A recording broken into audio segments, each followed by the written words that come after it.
Hi, everybody. So we have something special today. I am interviewing Jess, also known as ScarNova on Instagram.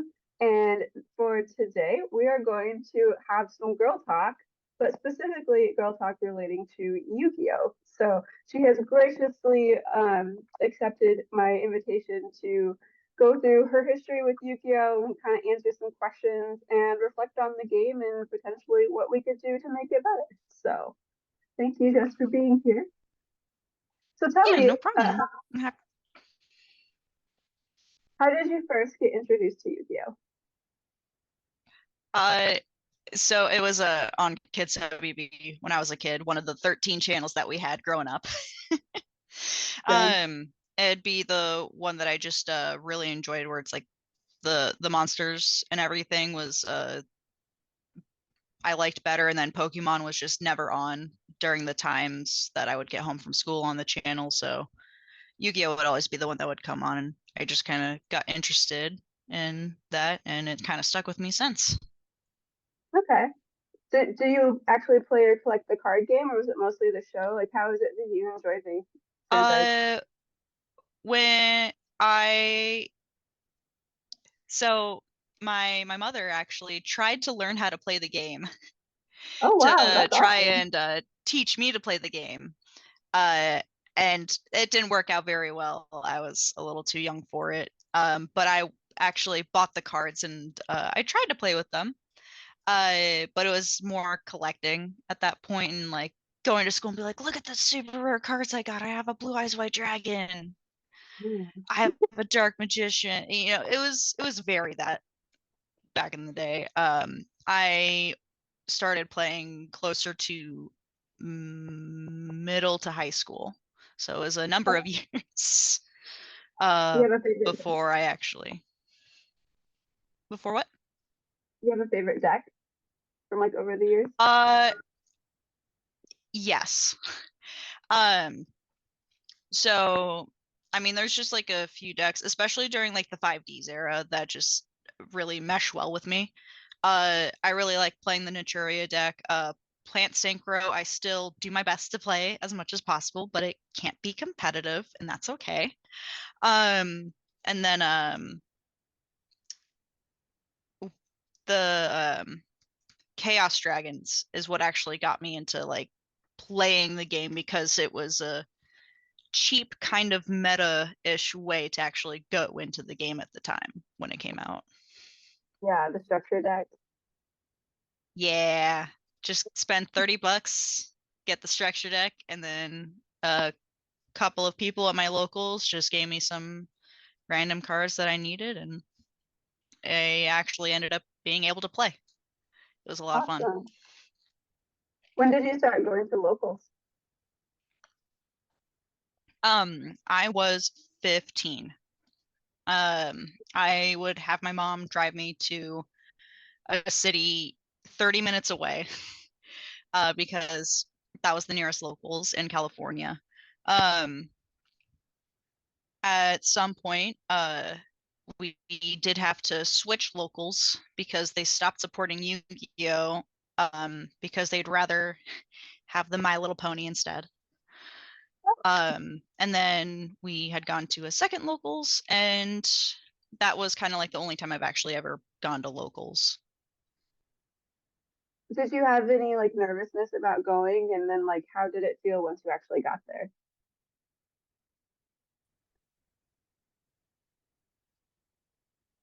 Sorry, you cut out there. Did I have any what? Oh, when you first started going, were you like nervous to go, or were you, how did you feel going for the first time? Oh, got like nervous and excited as a kid can be, and going in with my binder. And of course, everyone who's already in the game, a lot of people in California were not as friendly, Mm, especially to new players. I don't know if it was what it was, but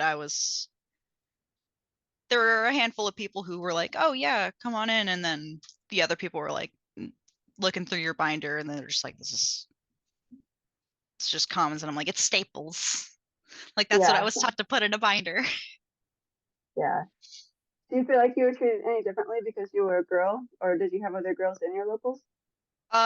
I was there were no other women at all at the locals. It was literally just a bunch of guys. Granted they were within their like 20s to 30s. So it was like in the age group. We have had a couple of kids come through as well. Um, and but like I was the only girl there. Yeah, I don't feel like it was like being really treated differently, but rather just like I didn't have a good deck or a good binder to begin with. So it's just kind of like, oh, this person's just getting into the game. And then, of course, they 2-0 me, and, we kind of go on from there. Um, do you feel like so? I feel like something that's pretty well known is that there aren't as many girls in the Yu-Gi-Oh community compared to like Pokemon or other games like that. Do you have any thoughts on like why that might be, or because I know like you have a similar story to me where we got like interested in the game because of the anime when we were young. We haven't had an anime for a hot minute, and here in the States at least. Like, what are your thoughts on the whole Yeah, mismatch needed? I have definitely being throughout the community in a while, I definitely find that mostly guys actually play the game. Realistically nowadays, it's just the cost to get in to play the game on a semi-competitive level, where it's like the staples just cost a lot of money now, or it's like everyone needs a Baron de Fleur, and it's like what, like a $40 card, and you need like three of them, and That's there's no cheaper it's like, you need cheaper alternatives, but there's no alternatives for those cards. It's one of those, and it's like, yeah, I could absolutely like make a fun deck out of like all the cards I've just gathered over time. But I know darn well if I take it to locals, that's just getting wiped out. yeah, And it makes the feeling like playing the game's not as fun. Um, but I know like there's plenty of women who like a Master Duel and Dueling Book. Those uh are definitely have been like a gateway for women to kind of go in and not be under a specific assumption. And then mostly what I've seen is most of the women are content creators yeah, for Yu-Gi-Oh! Like the amount of times I've seen where it's like I got my girlfriend like a Naturia deck, and then she's actually happy to um play the game with me and kind of understand how the game works, and then like all like the cute like little proposals and things like that, where it's like it's something women can obviously like get interested in. It's just as far as like the physical card game goes, it's just I feel like men are just kind of like more going, oh, it's only $300 to get into this. Wham. And then we're over here like, we could get this, I could get this, and this, and this. And it's like, am I ever going to have $300 to get into it? We kind of, I feel like are a little less impulsive on putting money towards specific hobbies. yeah, that's fair. Sorry, I was thinking about the ban list that dropped today. If you're watching this in the future, we're recording this on the what is it, the 27th, and the ban list dropped today. And like I know people went in real hard on Purely, and like Super Heavy Samurai was a deck that was finally budget after years of being irrelevant, and it literally got to play for 3 weeks and 3 days before it got smashed. And it's like, I'm sorry, Cashier has been running around for 3 months unchecked. And here ran around for like 6 months unchecked. Why did we do 3 weeks? What is going on? Like, it's upsetting. And that's You what, know, like, make that financial investment and just have Konami slap you. yeah, It's awful. It really makes it hard to want to invest in the game, like regardless of gender. But especially people who are finally like purely had commons in the last set. Super Heavy Samurai was all low rarity, so it's like, oh, we can actually play this. We can play the game. Nope. Come on, you said yeah. nope. I mean that's why I've liked playing Magic the Gathering a little bit more. Like I just play with friends, but they make really fun decks all the time, or they're just like, sure, they'll max rarity it sometimes, but like, dude, the amount of commons like that they'll go through is just like, I mean, it's the same thing. It'll do the same thing. This ended up being like only $40 for the deck, and it's like, that's it. That's amazing. That's And like then you one don't have card. to rotate it out every few months. Like you could just continue playing that deck. Yeah. Um, or just like add new stuff to it. Or it's just like knowing that is like, wow, I kind of like get my money's worth a little bit more out of it. Hmm. Um, but yeah, it's kind of just like one of those things where it's just like the ban list doing that. That was rough. And then like all the cashier buyouts right immediately after. It's like, oh yeah, they basically weren't hit enough to make them not want to play anymore. So now all those cards are shooting up in price again. Like, Ah, okay. lovely. Yeah. Oh, isn't it lovely? Well, aside from like price and stuff like that being a hindrance, what are some things you would say like really draws you into Yu-Gi-Oh and makes you want to keep coming back or play it when you're able to? So I really like being able to like see all the new cards, and it's like if I see like the picture from like one of the YCSs where was the Ishizu tier core, like going up the mirror matches and then seeing like pretty much the whole deck flipped up, I'm like, okay, I have to kind of understand what's happening now. Like I kind of have to understand where it's like I didn't read the cards and it was not computing for me, but like after a while I'm just like, okay, it's supposed to do this and this and this and this and this. Um, but like just seeing something so complicated like that just really makes my heart flutter, and it's just like finally it's so overly complicated, but like I feel like that was actually like that was one of the one YCSs I actually watched live Oh, wow. because I was like, oh my god, like it was, I don't know how to explain how good it was, but it just like kept my attention because so much kept happening. Instead of going, we know what's gonna happen if he draws this card, but we're just like waiting to see who gets it first, and then it's like the Ishizu doing the mill, and then you're like, I didn't get the mill. And it was definitely like more stressful, like kind of like watching it and exciting than some of the other YCSs um that I've seen. But that's kind of like one of the things that kind of keeps me into the card game. As far as like I'll watch my friends play. I don't really play the game too much anymore. Um, I just don't have the time for it nowadays with two jobs. But like the designs and the art specifically on the cards is just absolutely insane.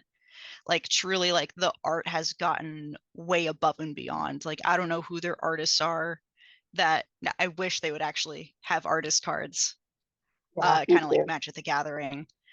But dude, like the art's gotten way better, and just like the designs of the monsters, like they still keep going, and like they haven't lost interest design wise. Where it's like, back in the day, Blue Eyes White Dragon, super simple, it's sleek, and then to go to like Stardust Dragon, overly detailed, and here we are with like Firewall Dragon, still equally detailed, but ridiculous. Um, and like same with like some of the other cards too, where it's just like it still feels timeless, and like we're evolving with it. And I feel like you can probably relate to that too, where it's like as an artist, just seeing kind of where Yu-Gi-Oh started and where we are now with the art and Yeah, the yeah, it's cards. really cool. But realistically for me, it's just the art of the actual card arts and stuff, and watching people get upset about the ban list. Uh I still am in the boat of like watching people try and actually no, Trishula got unbanned a while back ago, huh? I've been out of What? the game for a while. But yeah, everyone would keep going, oh, Trish is going to come back. Trish is coming back. And it was like 7 years. Trish has been on there or something like that. It was ridiculous. Yeah, it's like a whole game within the game, the ban list Yeah. market, and like anticipating what's going to come back when, etc.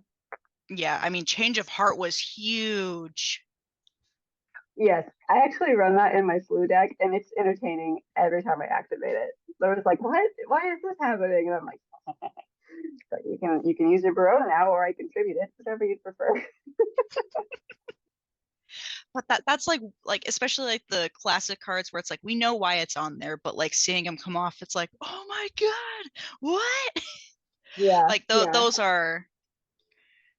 are the really nice things where it's like the game's finally evolved enough to where it's not gonna be a hindrance to the actual meta itself. So it's really nice yeah. seeing things like that.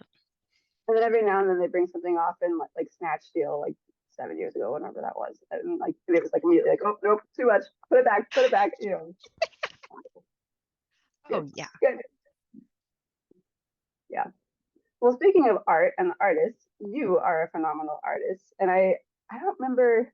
We've been Instagram friends for several years now, and I can't remember the first part of yours that I saw, but I remember when I came across your page, I was like, "Oh my gosh, this girl, this is amazing." You would get such fine details, and like the cards are so small anyway, and your altars are just like gorgeous. So, how did you get into altering? Uh like a few a handful of other people, I ended up finding Amanda Lapalme's video of her painting Misty and Gyarados on the Okay. tour guide of the underworld, and then also the sorry, wow, I said yeah, Misty and Gyarados on tour guide of the underworld, and then the Leviar the Sea Dragon Lugia. And I was like, oh my God, like that's amazing. And I remember the first time I actually tried, right? I got one like random Buttersply card, Butterspy. I got my X-Acto knife and I carved it out and I just painted a weed leaf. And I was like, I can do this. Good. I can do it. And that's where it started. I just painted a weed leaf.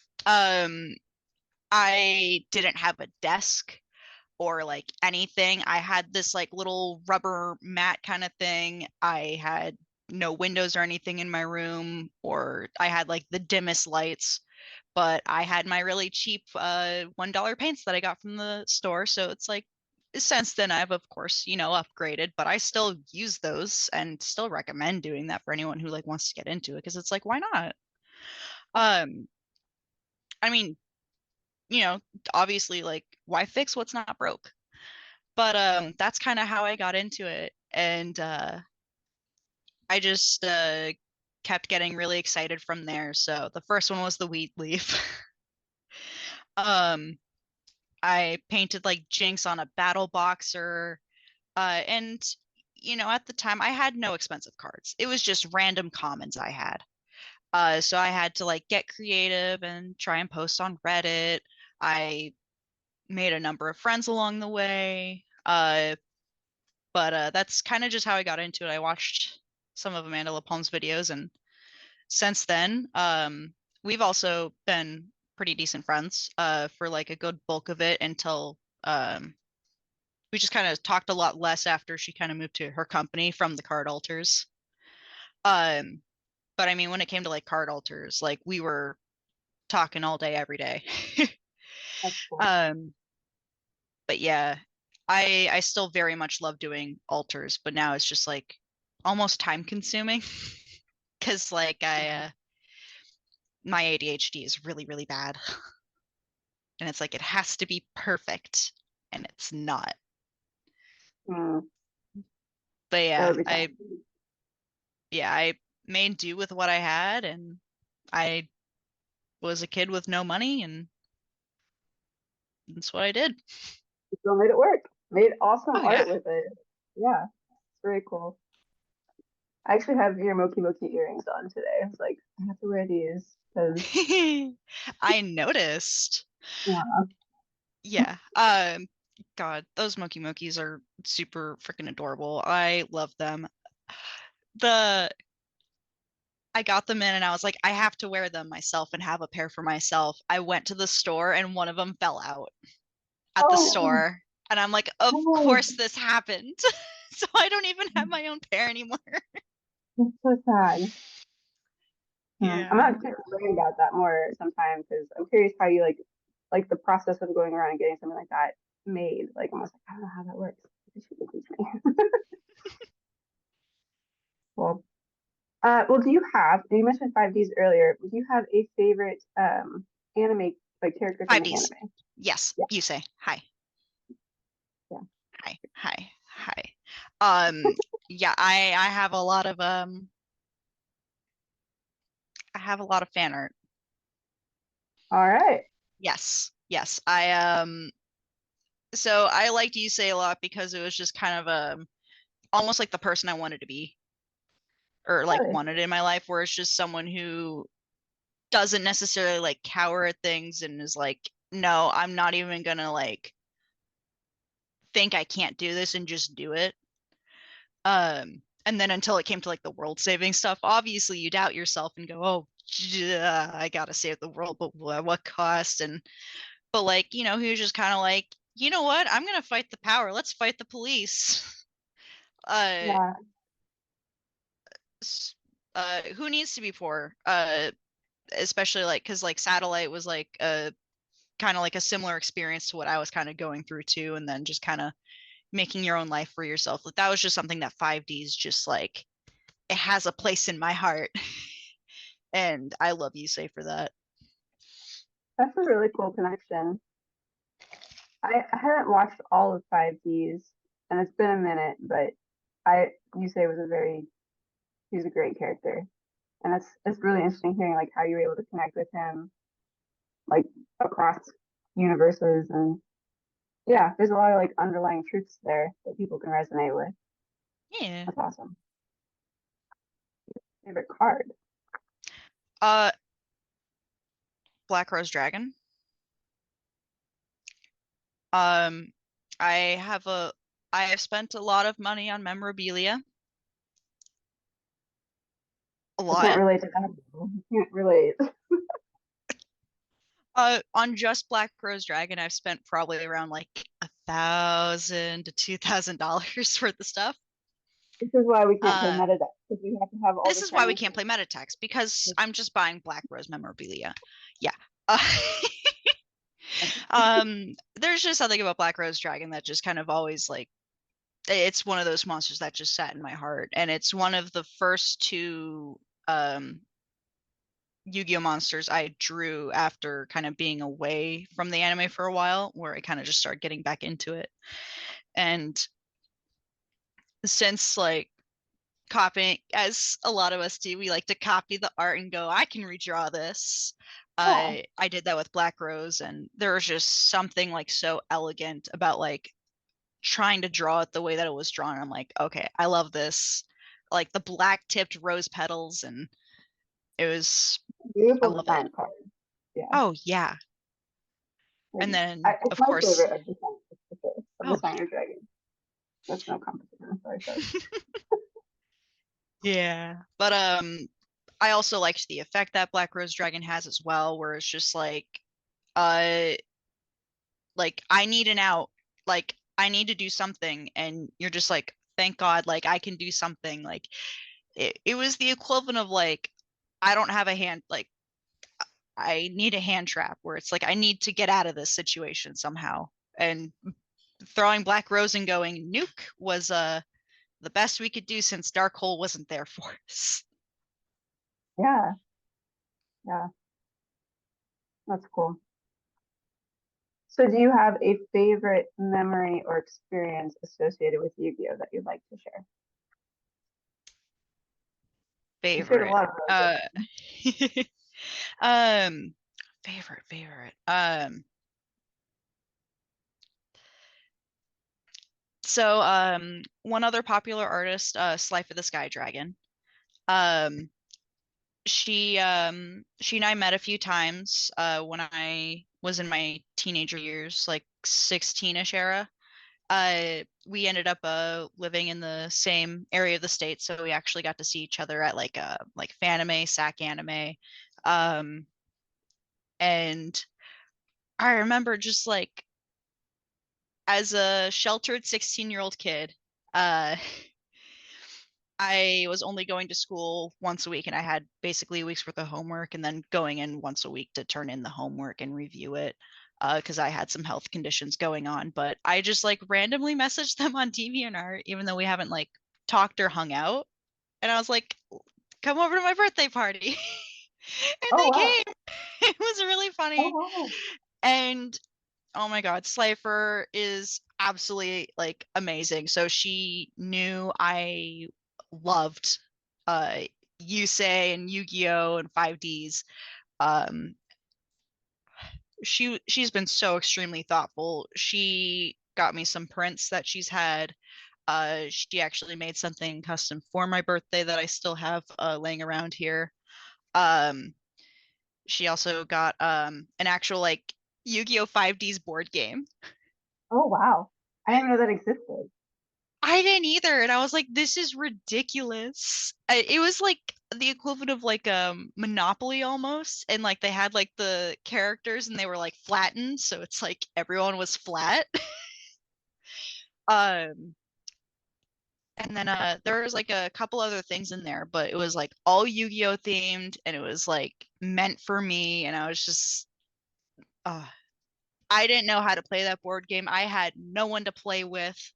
I set it up anyways and just had it in my room.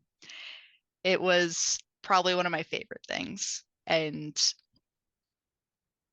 like as far as like it goes, where it's just like that's one of those things where it's like that's like the kind of stuff I like to give back to the community.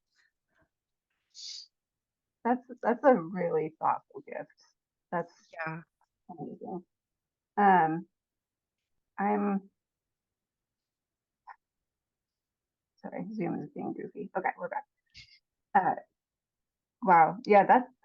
I feel like random Yu-Gi-Oh merch over the years is just one of those things. Like, there's so many things out there that we have forgotten about, or like that just weren't advertised very well, and that's really neat. Like, but it's also cool. It's cool that you've been able to like connect with so many of the Yu-Gi-Oh artists in the community and like form those Yeah. friendships over the years. Like, that's a special thing. Yeah. This was like back when like DeviantArt I would describe was probably at its height. Okay. So Slifer the Sky Dragon, the reason like I loved her is like she went to the Yu-Gi-Oh movie with Paradox and the three main characters, like the revolutionary movie for us. Um and she came out and just is like, "Oh yeah, I just drew the Malefic Truth Dragon." And I'm just like, "There's no pictures or anything of this thing and they're all JPEG. How did you get such amazing detail after only watching it once?" Like that was Yeah, so insane to me. that's quite the eye. Yeah, and it's uh like just like recognizing those kinds of details or kind of like putting them together while you're drawing it. I'm just like that was insane to me. Um but like, during the height of like DeviantArt, you would post frequently your work in progresses. You would post on each other's like posts and walls and things like that. So it was there was a lot more ability to kind of reach out to people and having them reach back. Um Melinda Chan is a very well-known Yusei cosplayer for quite a long number of years. And they've grown into a fantastic cosplayer. And